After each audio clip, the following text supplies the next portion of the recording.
Hundreds of ancient stone tombs, some made with towering, flattened rocks, have been discovered in Jebel Qurma, a desert region in Jordan that is so desolate that one early explorer called it a land of dead fire.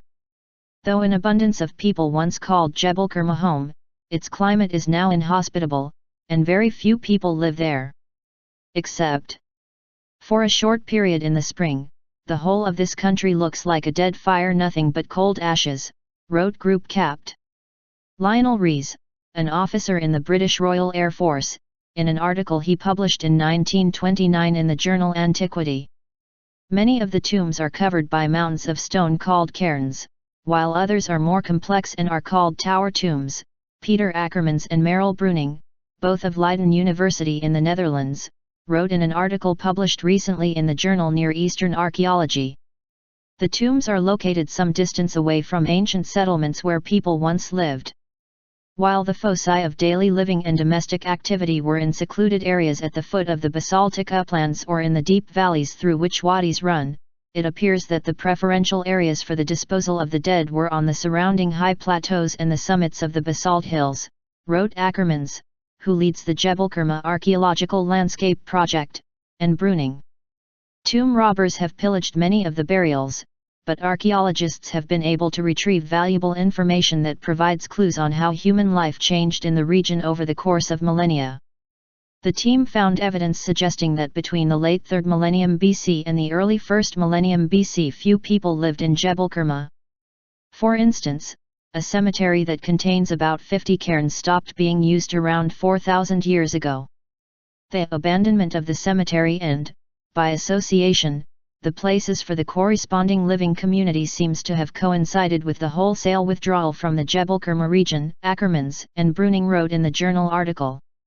Recent research reveals that the region was re-inhabited in the early 1st millennium BC by people who did not use pottery, Ackermans said.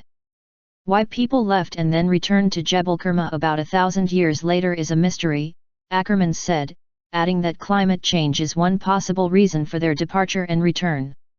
Evidently, climate change or the like came to my mind as well, but at the moment, we simply do not have the data to support or deny this claim. Research into local environmental and climatic conditions is certainly one of my aims for further research in the desert of Jebel Qurma, Ackermans told Life Science. Another possibility is that people were living in Jebel Qurma during that gap in the archaeological record, but their remains have yet to be found. Until very recently, it was believed that people did not return to Jebel Qurma until the mid or late 1st millennium BC. Now archaeologists know that people were living in the region during the early 1st millennium BC, Ackermans said.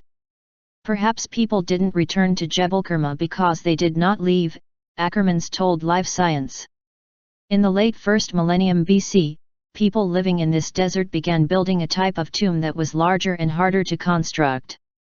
Some of these tower tombs were constructed with stones that weigh 660 pounds, 300 kilograms, Ackermans and Bruning noted in the journal article. The tower tombs are up to 5 meters 16 feet in diameter and 1.5 meters 5 feet high, which differ from the other cairns by their distinct tower-like shape and their clear, straight facade made of large, flattened basalt slabs, wrote Ackermans and Bruning. Initially, Ackermans thought that the tower tombs were built for elite members of society, but the recent discovery of large numbers of tower tombs shows that this idea is wrong. Recent fieldwork made clear that these tower tombs are not exceptional, but quite common in the Jebel Qurma region and the desert at large, Ackermans told Life Science, adding that they do not seem to be restricted to specific members of society in antiquity. Why the tower tombs appeared is not yet fully understood.